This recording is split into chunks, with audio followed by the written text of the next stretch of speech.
ஒரு 9 வயசு பொண்ணுங்க. அது பரிசுக்காக ஓடல, புகழுக்காக ஓடல, ஒரு குடும்பத்தோட பசிய போக்க ஓடிச்சு. ஆமாங்க, அங்க ஒரு கோயில்ல அன்னதானம் நடந்துட்டு இருந்துச்சு. நிறைய பேரு ஒரு தடவைக்கு 2 தடவை வாங்கி சாப்பிட்டாங்க. நம்மளே கோயில்ல பிரசாதம் டேஸ்டா இருந்தா வாங்க தானே செய்வோம். ஆனா அந்த 9 வயசு பொண்ணு மட்டும் அன்னதான சாப்பாட்ட 11 தடவை வாங்குறா. ஒரு ஆளா நின்னு வாங்குறாங்க. சாப்பாட்ட கையில ஒரு நேரம் வாங்கிட்டு மின்னல் வேகத்துல ஓடுறா, திரும்பி வரா. மறுபடியும் சாப்பாட்ட கையில வாங்கிட்டு மின்னல் வேகத்துல ஓடுறா, திரும்பி வரா. இப்படியே 11 தடவை. இத கவனிச்சிட்டு இருந்த அந்த பொண்ணோட ஸ்கூல் டீச்சரு அவளை கூப்பிட்டு அட்வைஸ் பண்ணிருக்காங்க.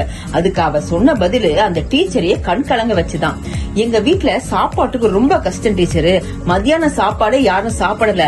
அடுத்த வேலை சாப்பாட்டுக்கு எல்லாரும் சாப்பிடணும்ல, அதனாலதான் இங்க நின்னு வாங்க வந்தேன் டீச்சர்னு அந்த பொண்ணு சொல்லிருக்கா.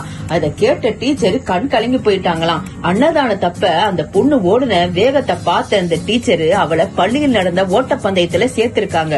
அந்த ரன்னிங் ரேஸ்ல வின் பண்ணா. அந்த வெற்றி இன்னொரு ஓட்டத்துக்கு அந்த பொண்ணை அழைச்சிட்டு போச்சு. பள்ளி, மாவட்டம், மாநிலம், தேசம்னு அவ கால்கள் நிக்காம ஓடிக்கிட்டே இருந்துச்சுங்க. ஒரு நாள் அவள் நின்ன இடம் எது தெரியுமா? ஒலிம்பிக் மேடங்க. பின்னாளில் இந்தியாவின் உலகத்தின் மிகப்பெரிய சியோஸ் ஆசிய விளையாட்டு மேடையில் ஓடி 4 தங்கப்பதக்கமும் 1 வெள்ளிப்பதக்கமும் வாங்கி இந்தியாவின் தங்க மங்கை என்று வரலாற்றில் இணைத்தவர் ஓட்டப்பந்தய வீராங்கனை PT உஷா. இவர் கேரளாவை சார்ந்தவர். பசிக்காக ஓடி அந்த 9 வயது சிறுமி பின்னாளில் இந்தியாவின் பெருமைக்காக ஓடினாங்க. அவள் ஓடியது ஒரு கடினமான பாதை தான். ஆனால் அவள் விட்டு சென்றது ஒரு பெரிய வரலாறுங்க.